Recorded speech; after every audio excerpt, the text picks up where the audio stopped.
Hello and welcome to Divisive Issues, the foul-mouthed, spoiler-full comic book podcast where two fans and two non-comic fans talk about controversial comic books and comic book history. I'm Sly. I'm Ryan. I'm Phil. And I'm Darryl. Ho, ho, ho! Merry Christmas! Wait, I thought you were Darryl, but you're actually Santa. As we're going to learn, a lot of different people can actually be Santa, apparently. Actually, it's PC culture, so happy holidays. Oh, yeah, true. Can't No. say Santa anymore. No, Trump No, won. Trump won. war on Christmas is over. Christmas won. Yeah, Merry yeah. Christmas. I feel like we made this joke last year, too. Did we? I feel like we always will until we die. Yeah, probably. Chris Kringle, Xmas. Alright, so for this episode, this is the episode we were supposed to have like 2 years ago. I arranged these episodes like 2 years in the making. It's gonna be that good. Wow. Whenever it came for time for Christmas, I was like, fuck this bullshit Christmas stuff. Let's just do Lobo. And we did. This year, I almost went into doing a Garth Ennis story, but I was like, okay, let's maybe have one Christmas episode for once. Only one. So we're doing this one. Okay. Yeah, and we're gonna start with a great old-timey Yuletide fable called "I'll Be Doomed for Christmas." I'll be doomed for Christmas. So this is the Xmas special, issue 10? I love little red skull in the corner with a Santa hat. You got this like deformed Captain America with On the cover. Yeah. I like was so upset seeing that face. But so this was Marvel always had parody books, just making fun of themselves in the comic industry. What was the early '90s one. The story is written by Scott Lobdell, who was one of the biggest X-Men writers of all time. I'm pretty shocked that we've never talked about Scott Lobdell Yeah. on the show before. And John Byrne, who is like, after Stanley and Jack Kirby, John Byrne is the definitive Fantastic Four creator. Absolutely. So, which is funny because he's working on this story. So take us away, Darryl. Yeah, 'twas the night before Christmas, and all through his land, doomed subjects slept soundly in the palm of his hand. So we already got off this whole story is in like a rhyming scheme. Yeah, a very flawed rhyming scheme. Yeah. It starts off fine and it starts breaking down. It's interesting because it uses the I forget what they're called, like the onomatopoeias that appear later on as part of it. Like I think that's like at one point Santa. reindeers are laughing, going hoo ha he ha ha ho ho, and Doom goes, "If you're all done laughing, perhaps we can go." Yeah. Oh, I didn't even notice that. I was just like, I guess that rhyme's not part of the scheme. He says, "I have no choice. I'm flat on my back. I'm sure he'll do gack gack gack." Yeah. Yeah, there's a few times I did what Ryan did, but then I was like, oh, it didn't rhyme. And I looked at the onomatopoeia, like, oh, that's clever. The onomatopoeia of the background is the rhyming. Mm-hmm. I do kind of like that. Yeah. Yeah. So This is a great it starts and it's a night before Christmas, except it's Doom, and Doom catches Santa in a bear trap, and Santa passes out from pain. Yeah. Okay, one thing I want to Wounded, point not out. dead. Yeah. The framing device that starts is Dr. Doom sitting in shadows with he did decorate his own Christmas tree, and he has a stocking that's really, really long. Oh wow, yeah. His stocking's like maybe It's very 15 feet Seussian. long. Yeah, there's a very good, clever background thing for Bert to add. Because, like, Victor would be a greedy fuck and want a big stocking. Yeah. Yeah, okay, but like I can't imagine Dr. Doom putting up his own Christmas tree. So Oh, you can imagine everything else in the story happening, though, right, Brian? Fuck I you. guess you're right. yeah, so Doom brings Santa over to his bed, and Santa tells him, "You know in your heart what you must do. Take my place, Victor. The world is counting on you." And so Doom goes like, "What's in it for me?" And Santa goes, "I'll grant your heart's desire, no matter what it may be." And so Dr. Doom puts on the Santa outfit and the Santa beard, but doesn't take off his mask, and nor does he take off his Prepare green yourself, cape. creatures. Away we will zoom. I'm the new monarch of Christmas. I am Santa Doom. And yeah, Darryl does point out that he has his cape on Yeah. still. Yeah. And so he goes to the Fantastic Four's headquarters, deliver The them. first people who need presents, the Fantastic Four. I love just this is just such a dumb comic because he goes, "Can my eyes believe this wondrous sight? Do they really buy gifts for the foes they fight? Now I'm angry. This makes me sore. I've never gotten a gift from the Fantastic Four." And there's literally presents to Ultron, Yeah. Krang, or Yeah. King, or Immortus, whatever it is. Quasar. Oh like And so then the Fantastic Four follow him with like Captain America and That's actually Avengers follow because they see him going into yeah. Fantastic Four. that's who these other men are. Who's this guy with the yellow hairdo? That's Quasar. No, the other They- one. No, that's Speedball. So, please, I don't want to get into this, but actually I do want to get into this. I want an excuse to get into this. I God should say. damn it, Sly. Quasar is Marvel Boy number 2. Marvel Boy number 4 became Captain Marvel, Wait. and Captain Marvel number 4 became Wait. Quasar 2. Wait, who's Marvel Marvel Boy? Boy? Yeah, he was originally Marvel Boy. He's the second Marvel Boy. No, Now he's what Quasar. is Marvel Boy? Okay, so Marvel Boy, Sly. what I think about Marvel Boy is he has the dumbest name ever. Yes. But he's actually every single Marvel Boy has been a good character, and that is why every single Marvel Boy has graduated from the Marvel Boy name. The first Marvel Boy became Crusader. Second Marvel Boy became Quasar. Third Marvel Boy stayed Marvel Boy. No one liked him, so he never showed up again. Fourth Marvel Boy became Protector. No, Justice. And then another one became Protector. So they all were good characters. They just had a really dumb name, and Marvel's like, let's get rid of this fucking name eventually. Good. And this is Quasar. And Speedball is he makes big bouncy balls. And, Oh, okay. He also kills kids in Civil Wars. Cool. I feel like that's like any comic we read. It's like they're a goofy little guy, and then it's like they kill their family later. Yeah, well, it's because Yeah, a well, writer always for- comes in. It's like, let's make this serious because no one's using this character ever. Yeah. Yeah. We will see him again in Civil War for New Year's. Oh Yeah, yeah, we're gonna make teaser. you fuckers read Civil War. It's all right. We've already read Civil War, the second one. So, the Avengers fight Doctor Doom. They attack him first, and Yeah, they overreacted. You committed no crime. Yeah. You get the impression it's clobbering time? The thing is, it's like they're like it's crazy. Why are they beating up Doctor Doom? It's like if Hitler was like on his Yeah.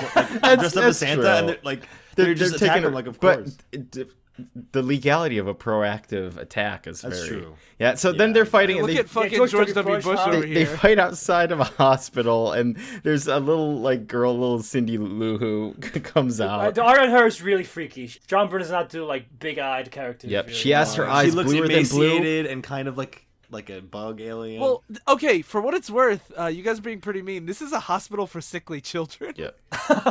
Burns' art for the story is really good. Burns' art for the story is classically Byrne for most part. This one Yeah. is So really then good. Doom, like they all feel bad about stuff, and then they all give because she's like, presents to all the kids. why are heroes beating up Santa? Yep. And Yeah, she asked the sound of a single soft-spoken word. She has her eyes bluer than blue. Why are those heroes beating the tar out of you? And all the heroes are like they feel guilty. They all and say stuff. they all stop, go silent. All the little kids come out to look, and Doctor Doom goes, "These heroes are my helpers to help pass out the toys." And then you see in the background the thing with all these kids on his back. It was he looked into the eyes of these brave girls and boys. These heroes are my helpers to help pass out the toys. You have to go in the And they all rhyming give out the scheme. presents like. Okay. I love you, Santa, she whispered as he held her near. Did the king of Latveria fight back a tear? And then he goes back and sees Santa, and he's like, get out of here, Santa. The next time we meet, nothing will save you. It's several weeks later. Yeah, That's a long time to have nursed Santa. Well, Yeah, no, you did, Santa. I have made amends, and even though we may be parting as friends, when next we meet, it will be as foes. Nothing will save you, not even your ho-ho-hos. Which is, like, reading that's such a stretch to try and fit the rhyming scheme. Yeah. I'm Santa Claus, silly. I'm no supervillain. That was fun, Victor. We'll have to do it again. That's not right. That's right. And he says, oh, one more thing before I retire. There's still the matter of your heart's desire. And Doom goes, thank you anyway. It's been taken care of. Then Santa departed into the air above. And they're wondering what he means. And then it's Doom hugging a little teddy bear. Yeah, I gave him no gift. I wonder what he meant. I'm sure I don't know. That's one twisted gent. What was his heart's desire? We'll never tell. But suffice to tell, all's well that ends well. And it's Doom smiling, like his metal mask is smiling. smiling. Yeah, like cute. it's like an emoji. It is like a cute. smile. Yeah. I do just want to point out that you know how he was fighting back tears in the last scene? Doom only cried once, and that was on 9/11. Weird tidbit about Marvel history. The little girl says, "I love you, Santa," to him though, and she doesn't flinch from his cold metal armor. Yep. Yeah, it's cute. Great story. So- This is a nice way to start out Christmas. I liked the story. So All right, so let's get to our next story. This one is Peter David, Incredible Hulk. His Incredible Hulk one we mentioned. This is not. And if you remember, Peter David was the writer of the last issue that we did, our last episode with Captain Marvel. Yes, and this is a very different tone from that story. Mm-hmm. Oh, the cover says, "Because you demanded it, the most requested villain of all," and it's the Hulk, Grey Hulk, grabbing Santa. Santa has a crowbar in his hand trying to the Hulk. Grey Hulk, real quick, is Hulk but gray and smarter. And really horny. Yeah, really. Oh, He's like, basically, so what happened was I didn't know Hulk, Mark Millar did have an origin in like the horny Hulk being a thing. Yeah, so the reason why was because originally Hulk was more directly Dr. Jekyll, Mr. Hyde. But the original series only lasted for like 6 issues, got canceled. And so when they brought him back, they made him more focused on rage, and they made him green because the gray was hard to get the coloring right in 60s comic printing to get the gray right. So they just made him green, and they changed the character to be more anger focused, and they kind of ignored the gray era Hulk. That's interesting. So this is Hulk back at like his origins. Yeah. They want to go back to making that part of the canon action instead of just this forgotten era of the Hulk. Yeah, and when Peter David brought back Grey Hulk as like the horny Hulk, it wasn't like in the Mark Millar way. He basically became like a big mob boss who like slept with women all the time. Like he wasn't like must fuck everybody. Yeah. Mark Millar took that to another extreme, like everything else. Yeah. So this is Incredible Hulk 378 by Peter David and Bill Jaska. And it opens with these kids in, I guess it's in a pediatric ward, so it's more of this recurring theme. Mm-hmm. And Rick Jones is visiting them to tell them. Rick Jones, my favorite character from Captain Marvel fame. Rick Jones is fucking awesome. Fuck you, man. Fuck you. Why me? No, I'm sorry. I was just saying that it came out. Fuck you both, actually. Another just like Freudian slip. It's more funny because I'm like, I've only ever seen this character now, really, in Captain Marvel, and then he just shows up for this Santa Hulk. That's what I love about Rick Jones. Rick Jones shows up everywhere in comics, but he's never there's been a Hulk movie, there's been a Captain America movie, and there's gonna be a Captain Marvel movie, and Rick Jones hasn't shown up in the cinematic universes at all, and there's no sign he ever will. He's like purely a weird comic book character. I love that. Phil, do you want to make your usual joke when Rick Jones shows up? I'm good this time. It's Christmas. I shouldn't. Okay, so Rick Jones tells them the story of the time that Grey Folk caught their favorite villain, the Rhino. Folk. And I did not know, because Rhino's apparently, he's super sad on Christmas Eve. He's all bummed out, and it's because he can't get out of his costume either. How many Spider-Man villains are just be a slide pig. unfortunate people caught in costumes for their lives? So this was a Ryan pick. Like Doc Ock, his arms, are they stuck in him? So basically, he has a suit of armor etched onto his skin to make him completely invulnerable to everything. But it also makes him look like a big stupid rhino. Or like the Sinister Sinister he Six. doesn't have feet, and the Hulk, when he meets him, is like, "Have you not fucked? You're like, since you've been in this costume?" And he's like, "Fuck you." And I was like, "Oh, this guy is pretty tragic." Are the Sinister Six like the sullen Six or something? Like, are they all sad? They're all pretty much freaks. Like it's like think about the Spider-Man is like an outcast. People no one likes anyway. So why wouldn't the villain be even more so? Like, yeah, it's pretty great because it's like I can imagine people getting weird powers and it fucking up their lives and then becoming bitter and villains more so than I can imagine like I'm just a crazy guy. Yeah, I can blow things up. I'll blow up people. So we talked about the Scorpion recently, how he's stuck in that costume and is like really mad and just wants to murder everybody. Rhino has always kind of been just like a sad sack who's like, I sure wish I wasn't stuck in this stupid Rhino costume. He says he has no friends except other supervillains. All I want to talk about is fucking fighting superheroes. I just want to fucking talk about sports or some shit. Yeah, he's like, I want to talk about football or broads or anything but fighting superheroes.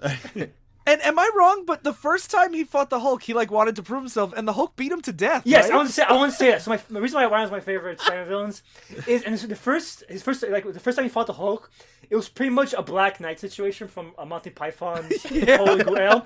Hulk fucking destroys him, like he breaks his fucking spine and like he's in fucking ruins. And Ryan's like, "Oh, you fucking run away, asshole! I beat your ass." And Hulk's like, "I destroyed you, like knock it off." And he's like, "I'm gonna tell you, like you ran away like a coward, Hulk." And Hulk's like, he's beating up, like, "Stop fucking saying that! Like I can't back down. I gotta protect my manhood." Yeah. And Ryan, as Hulk's like wrecking him, Ryan refuses to back down, saying, "Yeah, you're gonna run away because I'm kicking your ass. I could have gotten you, motherfucker." until Hulk fucking kills him. And turns out he didn't die, but. He basically was like, I'm gonna make Hulk fucking feel like shit. Keep fighting me until I fucking die. It's an awesome story. He really is this sly character. He's like, I'm just gonna yell at you till you kill me. Podcast is over. I've been Darryl.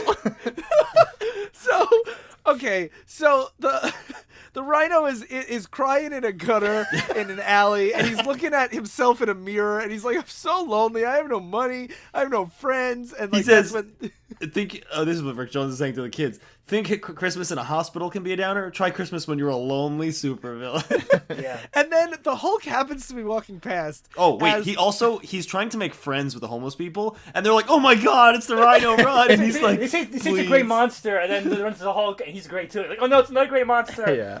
Hulk's like, hey, fuck you. And then he just like gets in a van and drives away. Yes. So Rhino's like, oh, now the Hulk's here, and if I do anything, he'll just beat me again. I'm so depressed. So then the Rhino, he's running around just trying to find anything to do, and everyone's running away from him. But then he sees the Salvation Army Santa, and He fucking robs him. yeah, he has this idea. He's like, oh, I know. And he beats him up and steals his costume. He's like, I'll work at the Salvation Army. And then a mall hires him as the mall Santa. And he's sitting there, and he immediately like breaks the Santa's throne, and all the kids laugh He's at like him. crying, saying, "Oh, this is the first time I've ever been accepted." He is actually crying. Of joy, and then he sits down, and he breaks his chair, and everyone starts laughing at him. And they're like, look at him, big tub of lard. and that's one reason I love this fucking story is because it keeps playing like the idea it's like this big redemption story, but it's really like cynical in a lot of ways. Yeah. Like, it's really cynical. The first kid he meets is like, I want the superhero action figures. I want Batman, Superman, and Spider-Man, Captain America. And he's like, don't you want any villains like the Rhino? And he's like, they're big and dumb and ugly. And they just get beat up all day. Yeah, and then he lifts up, and the Santa hat's covering his horn, and he's like, he wants to skewer this kid on his horn. And the kid's like, wait, you've got a horn under this hood. You're not Santa, you're the Rhino. And he's like, don't tell anybody, otherwise I'll literally murder you. yeah, I'll give you the hoo right up the wazoo. Get it?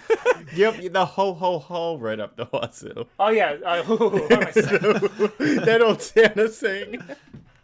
And then the mom like drags him away because there's a sale somewhere at Stearns. Mm-hmm. And then another kid Yeah, wants so the that, Nintendo. as that's happening, that's when Bruce Banner, Rick Jones, and another character called Clay Quartermain are. One thing I just want to point out too is the next kid asks for a Nintendo Entertainment System with the Teenage Mutant Ninja Turtles game, which is just, I want to believe it's the NES one. That's so hard. It's gotta be. That was the most popular That's the only one. one it could be. Yeah, I think it is. Then That was a big match. That one of the biggest NES's biggest sellers. Oh really? Yeah. It was just shit. So yeah, then the Bruce Banner and his supporting cast shows up, and Bruce has like diarrhea or something. No, he's about to change. Turning into the Hulk, not Yeah. diarrhea. Yeah, so he's about to change. So he goes to the bathroom so no one sees him, and the guy thinks like, "Oh, you got diarrhea." This guy's Ryan. This guy's like, "Oh, you got diarrhea." I or something? forgot that he turns to the Hulk at night during this phase. I was Yeah. like, is he so mad from his diarrhea? No. So the guy's like, "Oh, come on, it can't be that bad." And so the guy's banging, "Come on, let me in." And so he's banging on doors. His Banner is changing, and Hulk breaks out and breaks the fucking stall, throws the toilet paper roll at the guy, saying "All yours," and walks out. Yeah. And then meanwhile, another kid is this Steve Jaski's the artist, right? Yeah, Bill? he's very. His art is so crazy, especially like when the Hulk shows up to fight the Rhino. It's just the way he draws his expressions is so like doofy. That's right. It's very very suited for this comic because it's very comedic. Everyone's expression is so exaggerated. It does actually. Yeah. It does fit Peter David's stuff very well. Yeah. So then another kid is fighting with Rhino Santa, and he pokes him in both of his eyes. rips Literally, like, his these beard kids are off. so shitty. They start kicking him, and they're like, "You're fucking lame," and they rip off his beard. And he's like, "Oh, you're probably some kind of supervillain because you're ugly and dumb." And no one is ugly. No one is bigger or dumber or uglier than you. Yeah. And then the kid stomps on his foot. Yeah, but then the kid is himself trying to do that. He tries to kick him in the fucking knee, but he breaks his foot doing But it. then the Rhino picks him up and throws the kid across the whole store. I would The if whole- this kid comes and pokes me in the eyes and says, "Fuck you, you ugly fat piece of shit," and starts kicking me. I would throw him if I could. But then the kid lands into the Hulk's hands. And the Hulk goes, "Step aside. I'm the spirit of fractures yet to come." And Rhino's like, "That voice, that face." Yeah, and then Hulk goes, "You forgot those lips and those eyes." eyes. It's the Hulk. Now he's swiping my color scheme. And then they fight a lot. Yeah. And they have smash. They have a break because a woman wants to give them macadamia nuts to break up the fight. Yeah, and the rhino goes, he takes a cookie and he eats it and goes, these macadamia nuts? And she goes, why, yes. And they goes, I hate macadamia nuts. And then they start fighting again. And there's a lot of Hulk one-liners like anything's fair in love and war. And I just love to make war. And like he throws bowling balls at the rhino and he says, anyone could beat you. All it takes is plenty of balls. Yeah. And then a guy... That's Clay Quartermain, Agent of S.H.I.E.L.D. He pulls out a gun and he's like, hey, freeze, you have the right to remain silent. And it's like... Yeah. And Rick's like, stop being an idiot. Come on. I think you're boring him to death. Let's hit him with a stick. And then during the fight, Hulk has taken his hat and beard and puts them on and says ho ho ho and punches the rhino in the face. And this is when he's like, why are you such an asshole? And he's like, I'm stuck in my costume. And he's like, oh, so you haven't fucked? And he's like, don't you think I know that? He doesn't say fucked, but he's like... He says, oh, so you haven't had a woman in how long? He's like, don't you think I know that? Why do you think I'm so irritable? If you look at his costume, too, like, he just has enough, like, it's all blocked off down there. He can't even jerk off. Like, he's just... Yeah. How does he poop is the question. I think it's like something in like they have a mechanism there. Oh yeah, like he exhales like carbon dioxide more. Something like that. And then as they're fighting, they get back into the mall, and I can only assume the exact same little blonde, emaciated girl is like, Hulk, why are you fighting Santa? I'm like, we're not fighting Santa. And then it's like, see, we're here to help the kids. Yeah, he's naughty, but now he's gonna be nice. That's it. That's the ticket. Yeah, and they both give this ugly ass smile. But the thing that I love about this is even though it's the exact same ending as the last one, now it cuts to the Rhino as Santa and the Hulk as like one of the elves. And that's why I love it, because that one's complete sincere. That one is the redemption arc from the movie. And this thing looks so miserable, and there's still kids like screaming and yelling. And you have Rick Jones and Clay laughing at them. Yeah, and then the Hulk meets another one of Santa's little helpers, or this is maybe a mom. I don't know. She's very busty. It's a woman. And fucking Rhino is like, no! Yeah, he says he did, and Rick Jones narrates, he did manage to sneak in a little Christmas cheer, so he boned that. And what's crazy is the Hulk is extremely ugly. I don't know how he gets all these And then the story ends as Rick Jones is telling this story to these kids. They just kick him in the leg, and they're like, you're a liar. Yeah, he's like, I'm going back to Dodge superheroes. It's safer. Yeah. Merry Christmas. And that ends the Peter David Christmas story. Yeah. Wow. Do you feel the Christmas cheer? Because it's only going to get better from here. Like that rhyme. So now, what hero do you think needs some Christmas cheer more than anyone? Definitely the Punisher. Well, here's the funny thing about the Punisher. The Punisher definitely has the most Christmas stories out of any fucking superhero in fucking existence. No way, really? There's literally a comic called Punisher Christmas Special. It had like it's a recurring series that happened. It wasn't just like one off. I can see that because he is just kind of like a dude that goes around killing people, and if there's one person that needs like a story about like being happier, I feel like the thing is that they're not. Like one of them is like one of them. I was reading a few of them for candidates.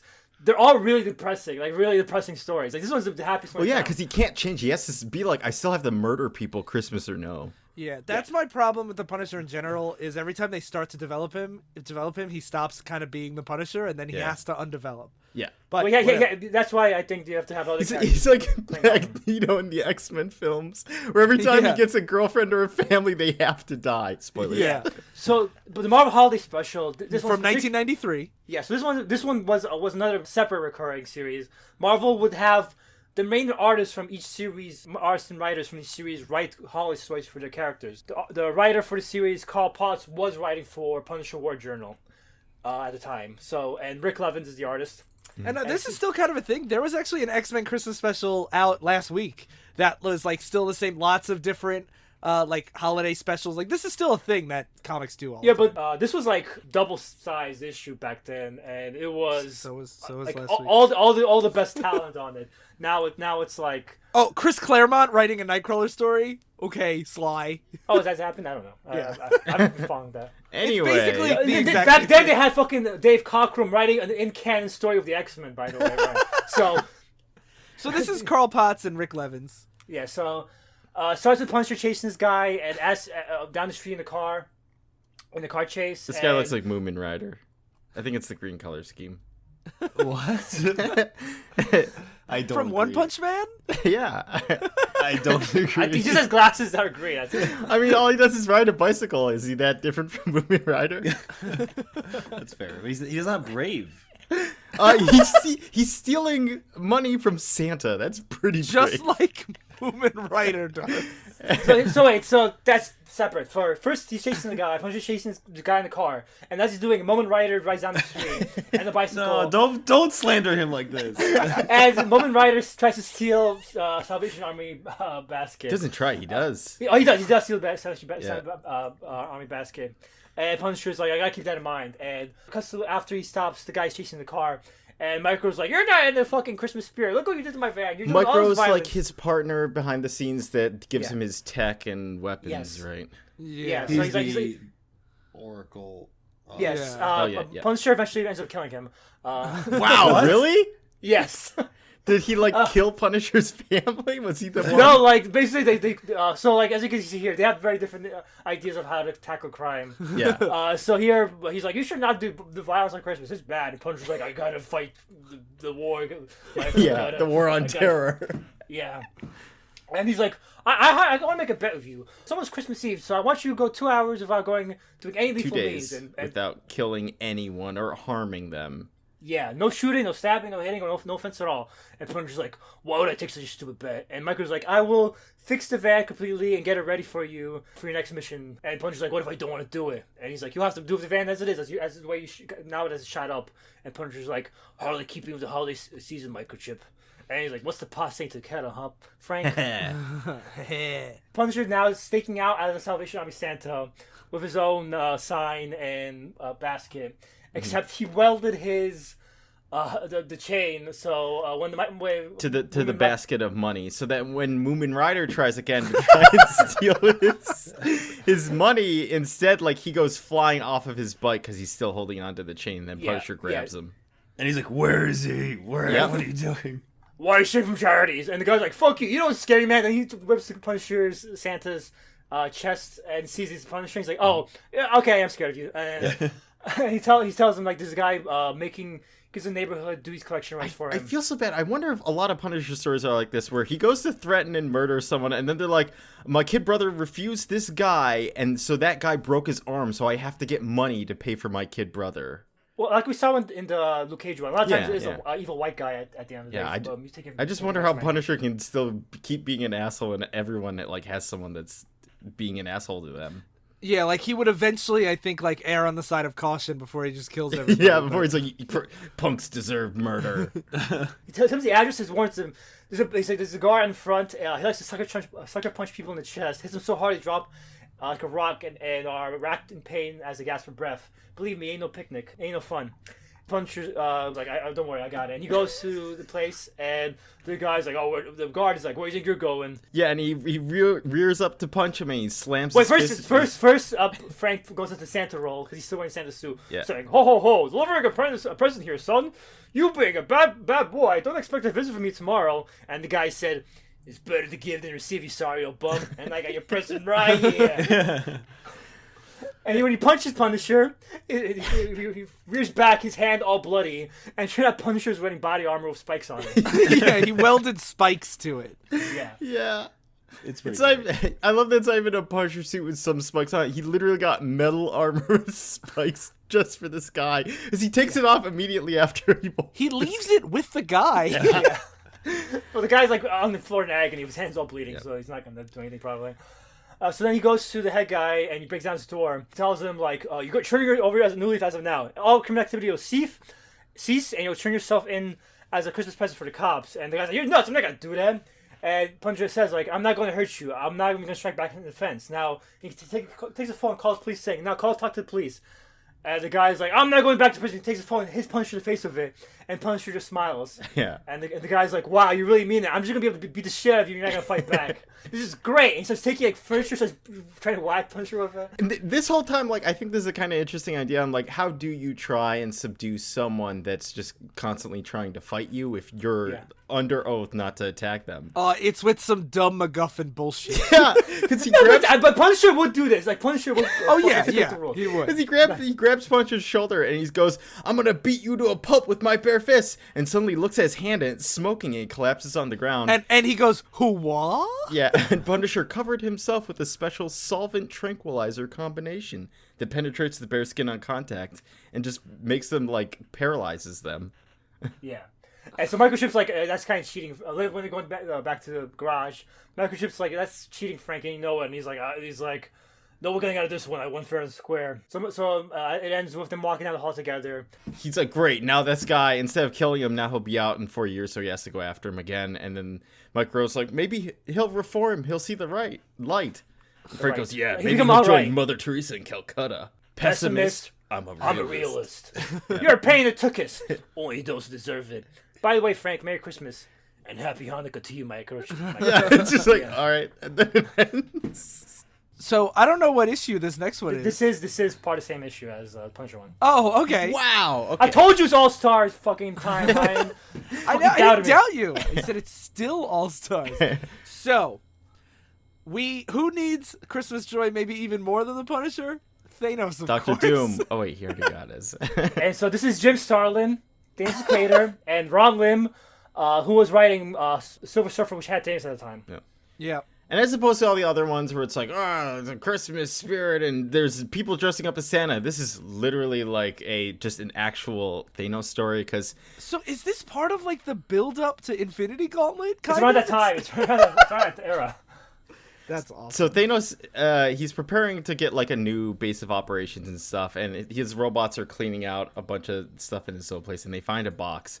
And in the box is a doll that Gamora used to have. And Gamora is his daughter that he trained. She was in Guardians of the Galaxy. That's his daughter, and now she wants to kill him.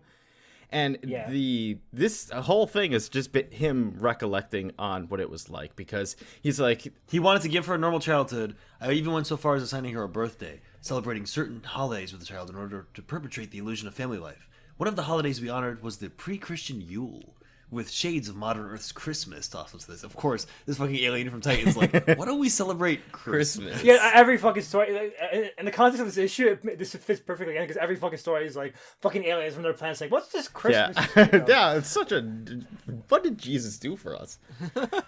and the part of the reason he did this that I like is that he specifically did it because he doesn't want just a psychopathic assassin in his employ. I wanted a fighting and killing machine, but one that could reason with a sound and rational mind. So it's like you have to at least raise them a little bit like a person and not just like a thing.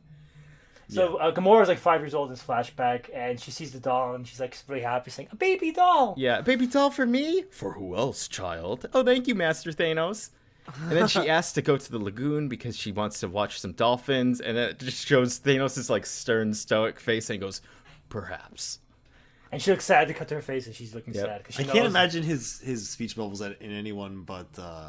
Josh Brolin? Josh Brolin, yeah. He's forever now just Thanos in my head. Yeah. Does have a good Thanos voice. Yeah. So then he goes to do work on like his computer, and there's this guy, this bounty hunter that's coming after him. His name's Zatoro Laxtan, Darryl. Excuse me, Zatoro Laxtan. He looks kind of like a Twi'lek from Star Wars, except more bug-eyed. Yeah.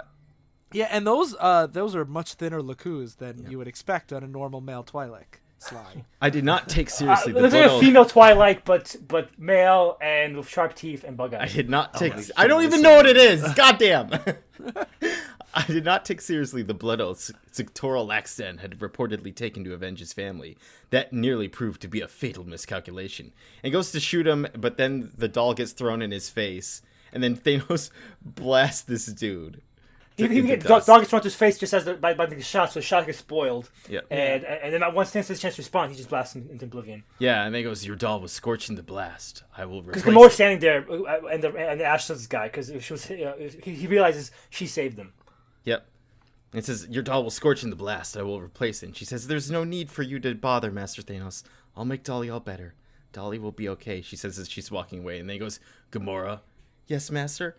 "Once I've cleaned up the lab, we shall go to the lagoon." And she goes, "Thank you, Master." And it comes back to modern day. Yeah, where he's talking to these robots about this.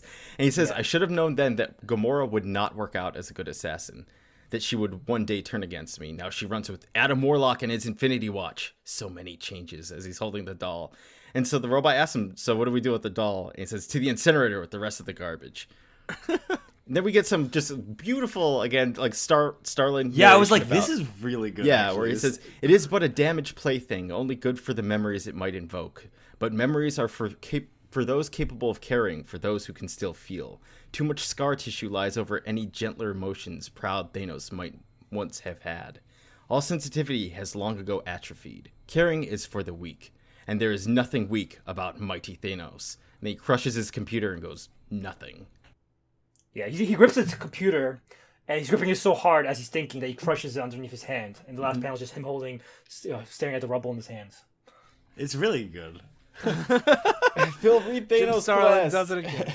So, that was the Marvel Christmas special. Now let's see how DC handles Christmas events, which is very different. It's funny. Marvel is like the more down-to-earth one. They always have fucking jokey shit. And yeah, DC... and like the darkest one was that like Thanos story, but it happens to like Thanos, who's like a villain that like he's doing this to himself, which is like the tragedy of Thanos. Yeah. So this series, Christmas with Superheroes, the first issue was in the 70s, and it was all just reprints of like goofy Christmas DC stories from like the 60s and 70s. Mm-hmm. For some reason, in the 80s, they brought it back for another issue, and every story is fucking depressing. Yeah. And it's funny because the cover, it's like Christmas Superheroes, and the cover is them in Santa's workshop. Oh my god, toys yeah. with the elves. Yeah, it's just them hanging out with all the elves, and they're all like smiling and helping build toys. And then this story is called Ex Machina, and it starts in the middle of like a snowy winter night with this guy that's stuck on the side of the road begging for help of people that just drive by him. Yeah, and this is by Paul Chadwick, someone who I've never heard of. So Paul Chadwick, that's one of the reasons I want to bring this up. Marvel had their best, the current writers work on their Christmas stories. DC had people who never really wrote these characters write them. Paul Chadwick is kind of an indie artist writer known for creating a series called Concrete, which is about a regular guy trapped in the concrete body. Just based off of this, I would be interested in reading that because this. Yeah, whereas I agree. Everything else, well, not the Thanos story. Like with the Thanos story, this one has no action at all. It's just like dialogue. Actually, Thanos still had action. That guy tried to shoot him.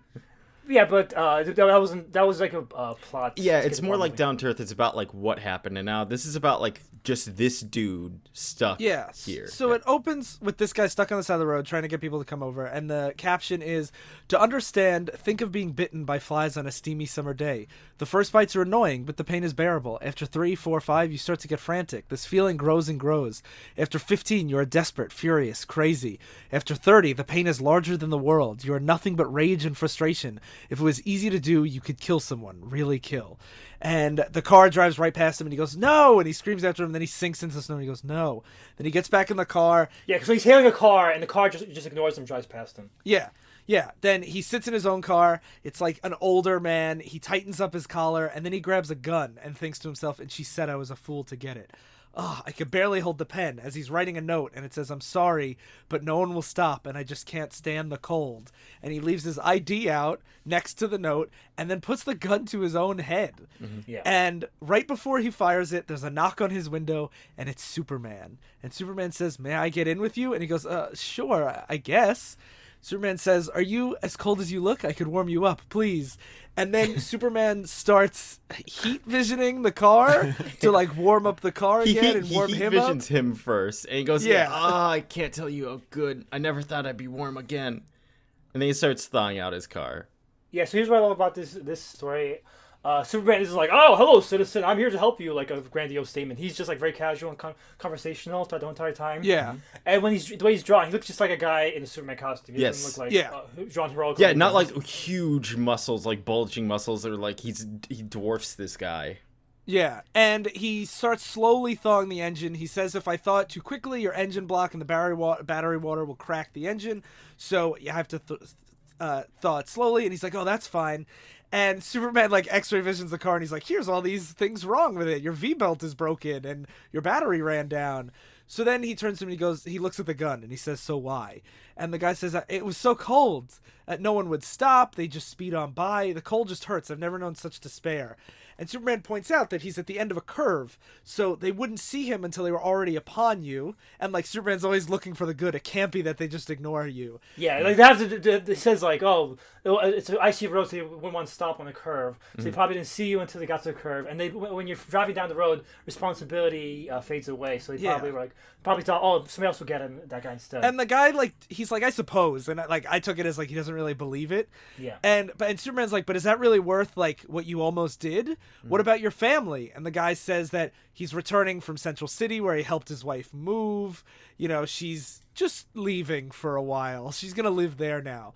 And Superman asks about his daughter, and he's like, oh, well, we don't talk. And well, that's after. First, Superman notices pills in his glove compartment. oh, that's right. And the guy says, I have a condition. Basically, it's a condition where the skin muscles deteriorate. And Superman's like, I know that condition, and you have my sympathies. And then he asks, so you have no family whatsoever? And he says, I have a daughter, but we haven't talked in so long because my wife didn't approve of their marriage. And she's like, and he says, like, why don't you go call her? And he says, it must be so awkward. She must hate me. She wouldn't want it. And he says, listen, I don't want me to be preachy here, but there's one thing I know. No person who's lost his or her parents wouldn't like to get them back, even one of them. This is something I know. And Yeah. I thought that's my favorite line in the whole story. It's him saying about the experiences he had. that he's an orphan. Yeah. So he's like, oh, she lives too far away. That's in Metropolis. And he's like, oh, maybe for New Year's. He's like, The your daughter. disease is a long, hard way to go. Nobody should be alone in this world. If not for yourself, just do it for me. I'd like to think I didn't stop here for nothing. And that's my favorite line, because he's like, I stopped you from killing yourself, so don't just waste the rest of your life. And then he's like, okay, not because you saved my life, but because you made me warm. I'll call him. But that's why I don't like the line. I like this add-on to that line because, I saved you, you should feel gracious. But he's like, no, I'm grateful for you because you showed me kindness. Like, basically, kindness anyone else could have shown him. Like, Superman basically did what anyone else could have done. He didn't fly in and save them from a falling building as they were jumping off a building. He just came in and tried to help them out while they're he gave him an ear. He didn't like. Yeah. So then Superman, now the car is warm enough, so he helps him start the car. And then on the back of the suicide note, he writes directions to a kindly old couple that he'll call ahead and tell them that he's coming. No one should be alone on Christmas. And he's like, the only thing now, they're very discreet. Don't tell anybody that they know Superman. And he's like, you have my word. Thank you. And he gives them a little more directions, and then he leaves them. They say Merry Christmas to each other, and then he gets off at the Smallville exit. When he rolled up the window and said Merry Christmas and he goes to Smallville, I'm like, he's gonna kill Mom. But Superman took the gun because as he flies away, there's the pieces of the gun falling behind him. Oh. Yeah. Yeah. I thought it was a very nice touch. Yeah. Yeah, it's really sweet. This continues my belief that Superman's at his best whenever he's not actually fighting anything. Yeah, I agree too. Yeah. He can be good when fighting. Death of Superman. Sure, He can also be good while fighting. But I think he's at his best when he's just like helping some old guy fix his V-belt. He's at the most where I want him to succeed is when he's just a normal guy helping people down on their luck. Yeah, the thing I really love about the story compared to like something like Grounded, where he was very preachy and assholey. Yeah. Like, this is like how Superman should be written, where he just tries to like talk you out of it and just be nice to you. And also, like, I know Superman's gonna win when he's like, it's a contest of punching, but convincing someone to live, maybe he's not gonna win. Not to kill that themselves fight. and have a disease that's killing them is like, Yeah. that's a tough one. So here's a story apparently Phil and Darryl hate, or let's Phil hate. What? Why'd you lump me in? I don't care. I don't care about this story. I don't hate it, but I'm like, This was what made me like Starman. So like, this is my first experience, so I don't know why you guys don't like it. Like, this is not like, whatever. well, it opens with two people who I have no idea. This whole But comic. here's the thing. Here's the reason why. Like, Do it. And thus Darryl regretted telling Sly to do it, as he took all his patience in the trash he threw it. What followed was several minutes of rage before a Skype call was hung up and closed was the page. But before long the hosts regrouped and began discussing the story they'd originally planned. Sly was upset, but he finished the tale. A Christmas miracle was had, survival of egos most frail. So let us continue our tales of superhero. Merry Christmas to all, and to all, ho ho ho. For our next one, just to peek behind the curtain a little bit, Phil basically came on saying, "Wow, this issue sure was dumb. This is like the one we're not doing, right, guys? It's so bad." Yeah, and I got agree. really butthurt. Yeah. So this is Starman number 27 by James Robinson and Steve Ewell, and this is a book that I have talked about a couple times because we've only done really bad James Robinson and have very You did cry rarely... for justice. We did cry for justice. Yeah. I didn't hate Cry for Justice. Well, Cry for Justice is better than this, right, guys? I mean, it had Prometheus in it, so... I have frequently talked about my love of Starman, and this is the first Starman issue we're doing, and it is kind of a weird, unexpected pick, but it fits with this theme, so let's talk about it. This is one of the first ones I ever read. I thought it was a really good issue. Yeah, I'm not saying it's bad. I like it a lot, but I've never read it on its own. I've only read it as part of the larger story. Mm-hmm. So reading it again on its own was interesting. So we're all having 4 different perspectives. Apparently, I'm the only one who actually liked this on its own. Apparently, No, I liked it. on its own. I'm all over I said it was a different take because I was like, I kind of remember these characters, and seeing them as like just family characters was interesting and enjoyable to me. Sly, I liked this. Okay, so Phil, I fucking hate it. Phil, explain what this was to you. Just to start us off. Okay. It was too many random characters showing up, talking about this guy's gonna show up, and the knights are coming, and this man shows up covered in shadows, like, Zia, here's Charles Dickinson or something, and then Charles Dickinson, Phil's favorite. and then there was a touching like plot of the Christmas spirit in it too, but I just didn't like the writing and the art that much, so I did not hate it. I just wasn't. I didn't. You didn't care. like it enough not to not want. You liked it enough. You disliked it enough to not want to do it for this episode. I didn't care about it. All right, so it opens. I guess I'm doing this because fuck you guys. So it opens with. It's a really goofy scene where they're talking as if they're Mr. and Mrs. Cratchit, this couple, the O'Dares. And the husband's like, "How long can we stop doing this? This is pissing me off." Like, not pissing me off, but I don't know how long I keep this up talking. Like it's, very like overly peppy kind of. Yeah, dialogue. huzzah! I say, huzzah to Christmas and all things Christmassy. Yeah. Yeah, and they're like flirting. It's like tongue in cheek while they cook Christmas dinner, and they're waiting for their She's friend like, "I'll Jack. give you my fig pudding tonight if you." Mr. O'Dare are a dire rogue. God love you.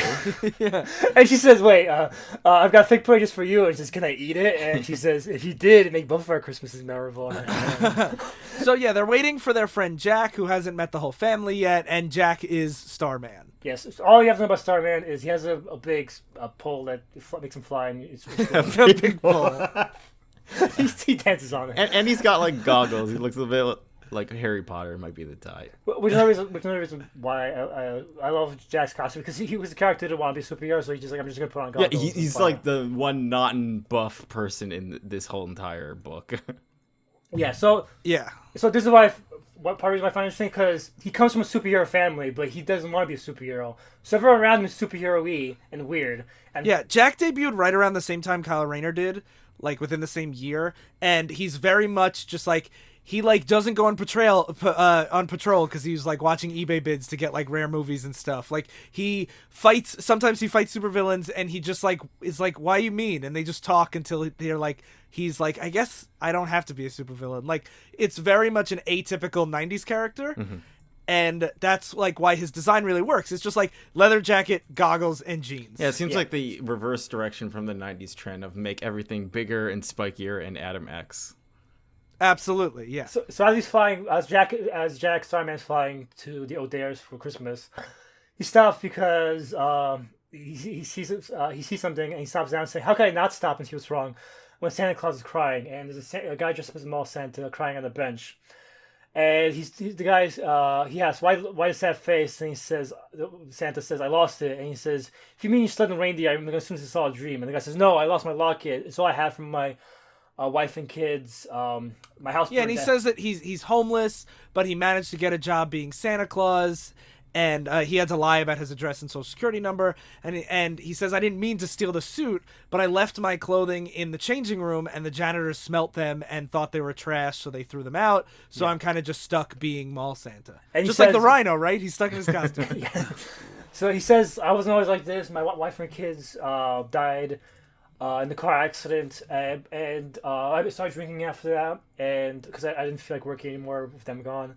And one day he lit a cigarette and the house set on fire, and he lost everything except for that locket, and now it got stolen from another hobo basically. And Jack's like, "Come on, Santa, let's find it." And as this now, as in between the storyline, it cuts to random people showing up at the O'Dares. As Phil says, a bunch of people show up that he doesn't know. Yeah. At first, I thought this guy showed up Barry. I thought it was Barry Allen because I'm reading a DC comic. I'm looking for any characters I recognize. I can't recognize anyone. Me too. I was like, this is and Barry he says, Allen. "You still don't have my speed down, do you?" I'm like, this is definitely Barry Allen. Ryan, I don't remember this era as well. This is the first O'Dare story I ever read. Were every character introduced by this point? So I don't remember if every character was introduced, but I know that they had definitely established that the O'Dares were like this huge family that was like part of the city, basically, that there were a lot of them. So I mean, it's been years since I read it, so I don't remember if this is their first appearance and that they go on to be major characters or they've been major characters. But the thing that's interesting about Starman is James Robinson created a lot of these characters, and which is very rare for superheroes. He made it in his contract where these characters couldn't be used without his permission. Mm-hmm. So like when you see like anything about the Knight family or the O'Dares, generally it's written by James Robinson or has James Robinson's approval on it. Okay, so that's why we haven't seen a lot of the people that show up here. Exactly, okay. Yeah. So you're not going to see a lot of shared universe crossover stuff because it's basically very self-contained in Starman. Okay. I can see that, I guess. It's like, I understand not knowing characters when they show up in comics, but like it was difficult, like Darryl said, to be like, I don't know where we are. I don't know who the fuck anyone is. And one of the benefits, too, about an issue like this is none of these, with the exception of the Blue Alien and the Shadow Man, who we'll see soon, they're all regular people. So it's just basically like a cop family. So they show up and they have, the only expositing they have is like, she's like, "Oh, my brother Matt, like, I can't believe you're here. I didn't expect you to show up. You didn't show up half the time." And he's like, "I've changed. I want to be part of the family again." Mm-hmm. She's like, "Okay, I hope." I don't know what that means, like, but I guess I hope your wishes happen. And that's what I wanted to bring up because they all come in and you get a sense of their character just by a few lines. Like, yeah, it's like the reason why I got pissed off is because this is what I think how much you introduce characters. Like to me, it's like a short story where these characters are all showing up for dinner, and I got the sense of each character. When I first read the story, this is the first Starman story I ever read, mm-hmm. and I got the sense of every character, and it just felt like a short story of this family. I got the sense of every character as they came in. Mm-hmm. I feel like Christmas dinner is a more appropriate framing device for this kind of expositing and story. They're trying to catch up with the family. Yeah, a lot of times with superhero stories, it's like, here's the dozen characters we pulled out of a hat to be on this team roster. So they show up and work in their powers and their motivations and their origins in really clumsy ways. But to me, it's set up in a way that you're like, okay, it's a family. And he even said, like, one of them, the first guy, Barry, who's not Barry Allen, is like, "I wish my ex-girlfriend could come, but I hope she's having a happy Christmas wherever she is." And then Matthew walks in and says, like, "I'm ready to be part of the family again." Yeah. And then, like, the sister shows up and she's like, "Oh, I just finished reading War and Peace and I'm dating my French tutor." And, like, we get that she's like, to me, I took it as she's like this college lofty intellectual who like doesn't fit in with these working class families. Yeah, I felt like you get a sense of every character as they come in, and let me just go through all the introductions because it speeded up a little bit. Then Mr. Knight shows up and feels like, "What the fuck is this guy?" Well, we have the cop shows up next. The Mason. Oh, Mace shows up. The Mace shows up, and all you have to know from him is he invited. They're like, "Oh, did you bring a girl?" And he's just like, "No, I was gonna ask her, but I felt dumb, so I didn't ask her." And I felt in that one line, I felt like I felt like like interested in this character. Like he's obviously like feels down on himself. Mm-hmm. He comes in and then we cut to Mr. Knight. Mr. Knight just comes in. He's just like a friend of the family. And he introduces Charity, and it turns out they have another character called Hope, and another character called Faith, and the trio is complete. So it's like this dumb mom joke they make. Yeah. Mikhail shows up with Mr. Knight. Yeah, and he's just a blue guy and feels like, "Oh, it's a blue guy. I have to know why he's blue." I didn't make fun of the blue guy. It was me that was like, I need to know why he's blue. I need to. But you don't. I viewed it as this is a superhero family, a family around superheroes. Like you'll have blue guys show up at fucking like. This is what I like about superhero. I like superhero stories like this where I'm also the guy like when it shows the Green Lantern ensemble. I'm like, why does this guy look so silly over here? Yeah. But I think for a story like this makes me I appreciate details like that where you have a fucking Christmas family dinner and you have a weird person show up to highlight that this is not just a regular family, it's fucking Starman's family. Sure. It's a blue guy's gonna show up, and he's not just a guy he does his work with. He's a guy he has Christmas dinner with, Mikhail. Yeah. He's also one of the earliest gay comic book characters. So, Yeah. you know, Oh, wow. there's that too.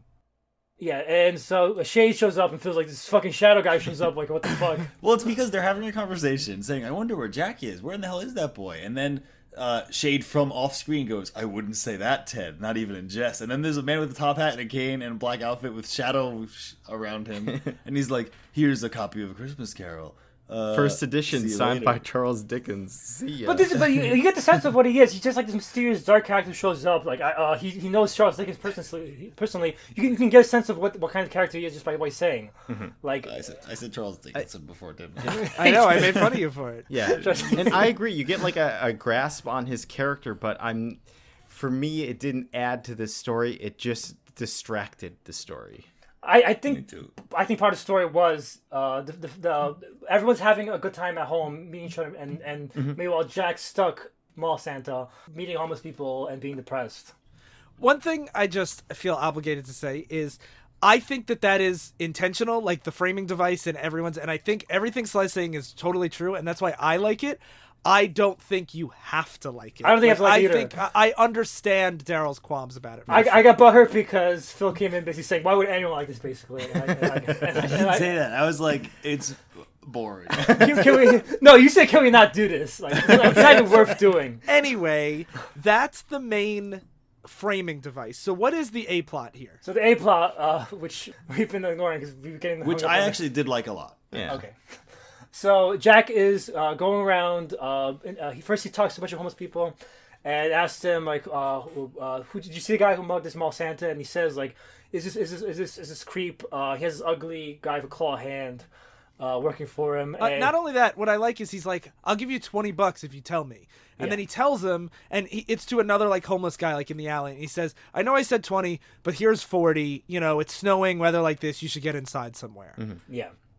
And so Jack then interrogates the guy, one of the guys who jumped the mall Santa, and the guy says, "I was hungry. They were supposed to pawn it.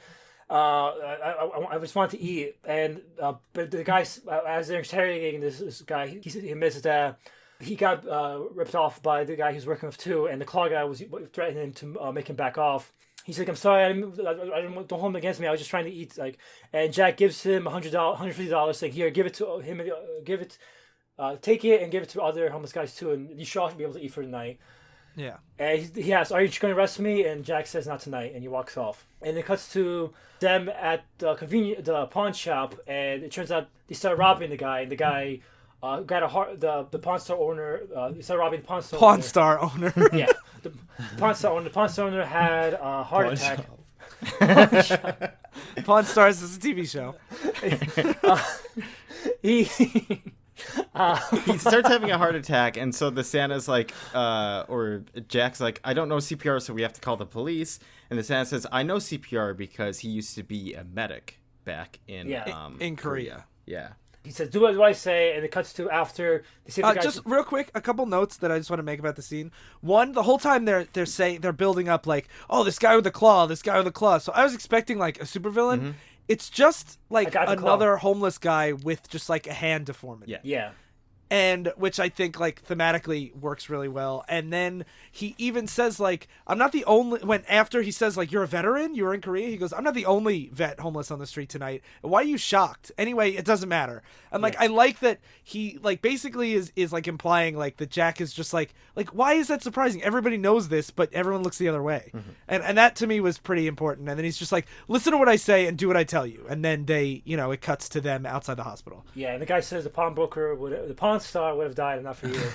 You're a hero. And Santa says, no, I'm just another victim happening to help. He says Santa thanks Jack for giving the locket back. And he said, like, you gave me your whole evening. Like, I'm sure you have somewhere to be. Yeah, because Jack says, I would have given you some money, but I gave it all to the homeless people along the way here. And Santa's like, no, you gave me enough. You gave up your whole night eating for me. And he says, have a happy Christmas from the bottom of my heart. And Jack, they say goodbyes, and Jack says, "Hope you get back on your feet." And Santa says, And as he's walking away, he goes, "I hope so too." And by the way, the name's Pete. And it just shows like Jack's character, like he didn't even know his name, and he spent his whole night with him. yeah, and then it cuts to just Jack standing there as it snows, and just looking sad. It zooms in on his sad face as he's looking where Santa left. It goes back to the old days from last time, and they're like, "Where is Jack? What's going on?" And Jack shows up with Pete, the mall Santa, and he says, like, "Hi guys, I brought along a friend. I hope you don't mind." And Jack explains, like, "Oh, Pete is a hero. He saved the man's life. He was a medic in the Korean War, and he helped the guy get a better Christmas than he would have had otherwise." And the father old there is like, "Oh, I was a NAM, and Mason saw action at golf from one veteran from another. Happy Christmas!" And they all welcome the mall Santa in. Mm-hmm. Pete starts crying, and they say, "No, Pete, no tears, not tonight. Tonight's for smiles and laughter." And it cuts to a full splash page of them at the round dinner table saying, "Good food and good friends, and goodwill to everyone." Mm-hmm. Yeah, it is sweet. At the end. The scene where he's like, "No tears," I always tear up. He said no tears. Can't you follow one fucking direction? Do as I say and what I tell you to do. So that was the shit issue I suggested. Worst thing I've ever read. I feel like you take things personally. You notice that now? Yeah. You just wait a second. Because I wasn't that interested in it, I'm not that interested in Sly. Eat shit. No, okay. I did like the Santa plot. I guess I could see the family stuff being distracting, but I kind of like that it showed what Jack was missing while he was out superhero. That's true. And one thing, I don't know if we mentioned it, but we covered it like all one arc and then the other arc, but it's framed where it's like Jack, the family, introducing two more people. Jack, the family, like it goes back and forth. Yeah, every time he has a time jump, when he finds another homeless person, he has another family member coming home to the house. Yeah. Yeah, that's the other difficult thing about reading a lot of one-offs, where if to me and Phil, since it's just like our first time to everything, is that we don't have perspective to be like, what's the rest of the series been like? What are these characters like? Instead, we're just like, well, this was like strange or weird. And plus, you're looking at it like that you like it more as a short story, and I would like it more as a short story without superheroes at all. Like, he could have just been a normal guy. No, but Starman is a superhero. It's about a superhero. But I'm saying that he could have been the entire time. He could have been like a normal person in that story. I know, in just that story. I know, but I like that aspect of it that. Maybe it's because of novelty around the 90s where you had no stories like this ever. No, but to me also, I feel like like we talked about with the Superman one, is knowing that they have the potential to be superheroes but still spend their whole day with just some guy who's feeling really down. To me, that's powerful because it's like I have more important and better things to do. I have a magic pole to dance on. Yeah. But Like, I'm spending it with you instead. Yeah. Sure. This last story is actually the most skippable one of the ones we read. No, this one's fucking amazing. Oh my god, if you hate this one too, I'm gonna fucking. Okay, let's go quick because I'll do. I'm gonna do it. Okay, so it opens with this is Infinite Crisis, Infinite Holiday Special, which from it's by Kelly. 2007. It's by Kelly Puckett, the writer, and Pete Woods, the artist. And it opens with a kid asking, if Santa Claus is real, my dad said, my friend Billy says there isn't. He says Santa Claus is for babies. He says made up to make kids feel better. Why the fuck is this kid's name Tyrone Jenkins III? And then he says, that's not true. And he says, he writes to Daily Planet this letter. And he's saying, I'm asking you because my daddy says everything in your paper is true, except the part about the moon landing. Yours truly, Tyrone Jenkins III. And it cuts to the Daily Planet. The editor-in-chief, Perry Wise, looking at it and says, now this is what I call news. Kid, give me an editorial. I want it wise, I want it funny, I want it heartwarming. I want it to touch me, not in the bad way. Got it? And then he gives Olsen an assignment. Olsen, hit the streets. I want the back on this kid. Where he eats, where he sleeps. I want to know his next move before I want to know his next move before he makes it. Before he thinks it. Then he shoots to Lois Lane. Lois, be a peach and give me a cup of coffee. Will you, sweetheart? And Lois is like, but Perry, I'm your #1 reporter. You bet you are, doll face. 2 creams, 1 sugar. Cool. So it's really mocking like the golden age style. The whole thing is mocking. Like it's a mockery. It's a big joke. It's a mockery because the story is called "Yes, Tyrone, There's a Santa Claus." The whole thing's a parody of "Yes, Virginia, There's a Santa Claus." Basically, Superman gets a Superman. He has a Santa Claus outfit with the S. The S is for Santa. He flies around with the sled, and Batman's First, so like Jimmy goes to him say, I think you know who this looks like a job for, and Superman's like, I think I do. He looks at the camera, winks. Then he goes to Fortress of Solitude, dresses up in the Santa costume, and starts flying around with a sled in hand. Yeah, but then Batman he shows stops. up He and goes is like, yeah, he goes to the house and he's like, magic time, and then he turns to the side and he face palms and goes, what? And then it's Batman looking at him with a jetpack and he goes, pathetic. yeah, For God's sakes, man, look at yourself. What are you doing out here? Restoring a child's sense of wonder, teaching him that the world can be a better place. Then Batman's like, my parents taught me a different lesson. Lying in the alley, twitching. It's like, what? It's great too because it's old I school think it's Batman's funny. like his old old design, like the blue. the show, the one with Like the 60s Adam West, show, yeah. Adam West show, yeah. But I like he says like lying in the alley twitching. Sorry, look, like to get back to the point, like I like how in this version of Batman he like trails off on his parents in random conversation. Yeah. And he's like, sorry, I got distracted there for a second. My point is, you gotta take yourself seriously. You're a hero. Any calamity, any disaster, any great wrong, and people look to the sky for you. The idea that you could take a night off, playing dress up for some kid is patently ridiculous. It's just the camera saying it's like something out of a comic book. And Superman's like, I do feel kind of dumb, but that poor kid, I wish I could do something for him. And Batman's like, that shows what a true hero you are. Now go out there, Tiger, save the world. And Superman's like, you're right, thanks, Batman. I suppose I should do something about the whole Middle East thing. And then he's like, I guess I should, but like the presents, I should get that kid his presents. So he goes to the house to sneak into the house to drop off the presents. And he sees Batman dressed in a Santa costume, giving presents to the kids, going ho ho ho, Merry Christmas. And the kids are all Bad Santa, you're the best. I love you, Bad Santa. And Superman looks dumbstruck, and Batman in the Santa costume looks at him and winks. And the final page is Superman just punching Batman in the face as these kids look on in horror. The end. wow. I like that it's an inversion of the stories we've seen where normally someone beats up Santa and the kids are like, wait, what are you doing? And they're like, oh, they're helping me deliver presents. And there's still a small blonde-haired girl. It's the same one now for the third time. Yeah. But no, it ends with Santa getting punched. And on the bottom right, it says Elseworld, which shows you that this is not in canon. Oh, good. I thought this was canon. I like how they snuck it at the very end as like a punchline. Like, oh, by the way, this is canon. That's pretty good. I like that they need to clarify in case people are like ripping their panties. Well, I think that's a joke on I Yeah, mean, I getting think their that's a panties punchline. and ripping their panties. They could have just done that in like the first page, but they did at the end right after you see Yep. fucking. Haha. Yeah, I thought this was clever. I thought it was funny.